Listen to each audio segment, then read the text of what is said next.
The team at Bimmer World knows how to make 3 Series BMWs go fast on track. But what happens when they throw their knowledge behind a car with a license plate on it? We've got their E90 335i at the track today. We're going to find out. So what are we looking at here? Well, this is a 2010 335i. Now, if you are sitting out there thinking, hey, I want to duplicate that amazing car right there, what do I look for? Well, the recipe is pretty simple. You can pick almost any BMW E90 series with the N54 6-cylinder engine from 2007 to 2010. Bimmer World picked this car up with a little over 75,000 miles on the clock, did some basic maintenance to it, and then set out upgrading parts.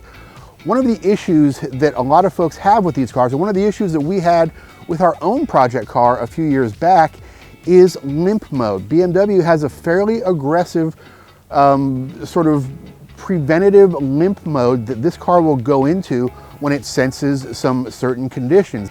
It'll reduce power, it will not give you full performance from that engine, trying to protect itself. So what Bimmer World did was they very dramatically put effort behind not achieving those conditions, and they did it through cooling.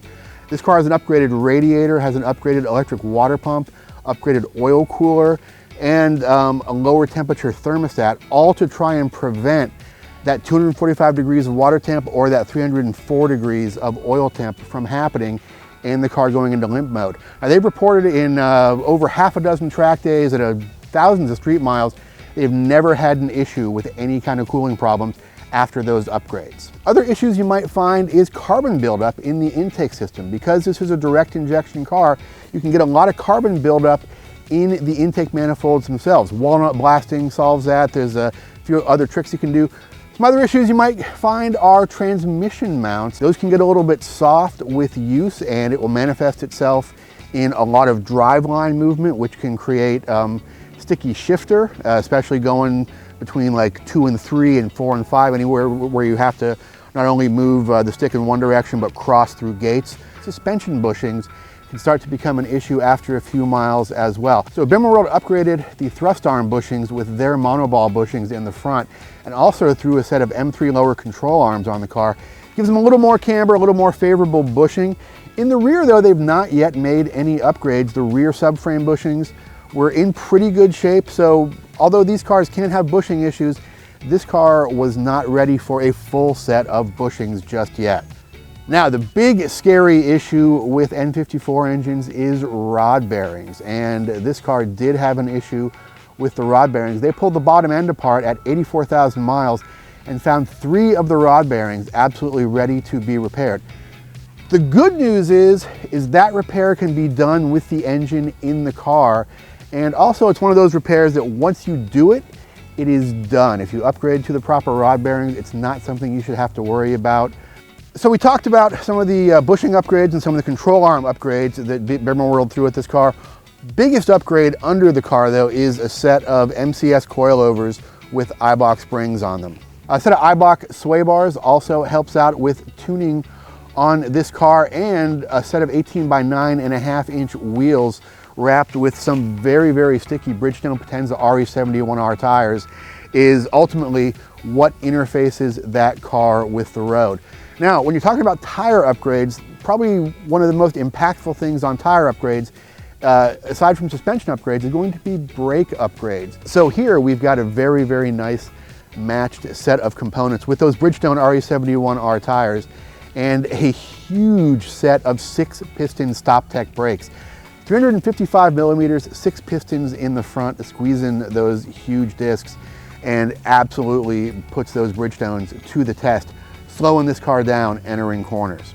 Now, you can see we've got a little bit of a slippery, wet Florida day here at the firm, but I think our friends at Bimmer World, James Clay and the gang, have produced a fantastic car that even in some adverse conditions is going to be a blast on track. So I'm going to throw on my CeeLo helmet, throw on my Simpson head and neck support, and hit the apexes here on the firm.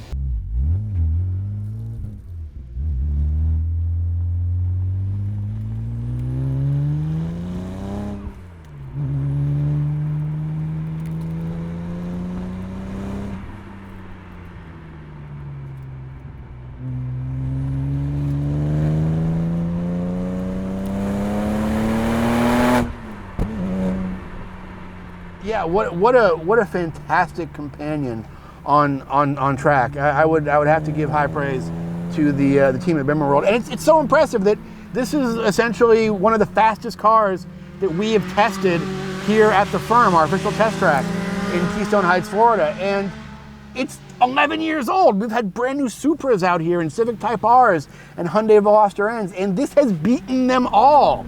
And it's a car you can pick up, you know, on Craigslist for under $20,000 and start throwing these modifications out. Obviously, this has, you know, a few dollars in modifications, but you can progress through those as you feel like, and the basic package is clearly good enough to be able to benefit from those modifications. So what a blast! What a fun car to drive on track, and I could see really spending, you know, entire sessions on track with this thing and just never getting tired of it, because every corner is this new experience because of that urgency of the chassis. You get a real great feel for exactly what all four tires are doing, especially the fronts. A lot of really good steering feedback, and you know, a lot of grip from the Bridgestone RE71Rs. But wow, just a blast to drive, and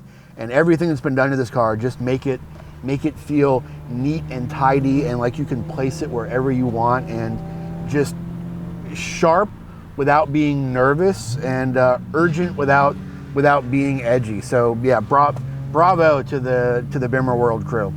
But what will really show us how this car worked on track is the AEM data. I cannot wait to take a look at the AEM data from this car, especially the braking forces, because I think we are going to be well over the 1G mark. I know we're going to be well over the 1G mark, and I'm curious to see exactly how high over the 1G mark we are for braking with these huge stop techs. So let us go to our AEM data studio and take a look at some of the numbers. So we knew that Bimmer World's 335 was fast. We knew that on track. It's one of the fastest cars we've ever tested at the firm. We wanted to take a look at the AEM data to see just how it was making that lap time so much better than anything else. And when we see our data here, we basically see that it's doing it just through pure speed and grip and being an amazing car. Look at a couple things here. So first off, I mentioned that I thought we were going to have braking of over 1G, and we absolutely do. Look at this graph down here in the bottom. We've got 1.2 G of braking entering a corner, and that's even with a little bit of lateral G added to it. So the car doing two things at once, braking well over 1G. Let's pull up another data trace, which is the Honda Civic Type R, which we tested a couple months ago, and let's look at a couple of really interesting spots. First off, let's look at this long acceleration run right here. We can see that in the speed trace at the top. Look what happens to the Civic when we shift up a gear. That acceleration just falls off, whereas the white trace, which is the Bimmer World 3 Series, just continues to pull up to almost 100 miles an hour, whereas that Civic drops off considerably. Also, look at the steepness of these acceleration curves down here at the bottom.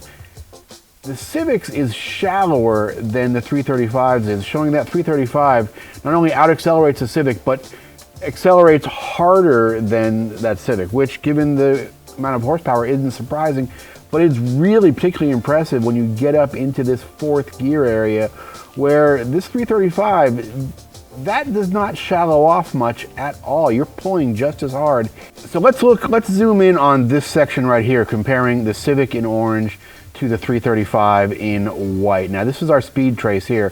We can see that in the lower gears, both these cars pull pretty strong, even though the 335's curve is a little bit steeper than the Civic, showing it's actually accelerating faster than the Civic does.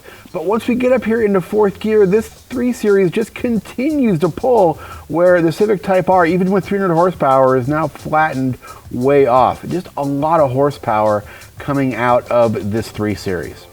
Cornering speeds here, we can see that the cornering speed of the BMW 335 in white and the Civic Type R in orange, very even through this long left-hand constant radius corner. As soon as we come out of that corner, though, the superior power of the 335 just rockets it down the next straightaway. Well, that was a heck of a day, even on a wet track in Bimmer World's N54 powered 2010 335i. Thanks to James Clay and the gang at Bimmer World. You can check out all of their stuff at bimmerworld.com if you want more information. If you want to build a E90 BMW just like this one, all the parts are right there at Bimmer World's site. If you like the stuff we're doing here at Grassroots Motorsports, do me a favor, go down here, check like, check subscribe. You'll get all our content as soon as it comes out. You can check us out online as well at grassrootsmotorsports.com. We'll see you next time at the track. Support brands that support Grassroots Motorsports. Get your chemical solutions from CRC Industries. Visit crcindustries.com to learn more.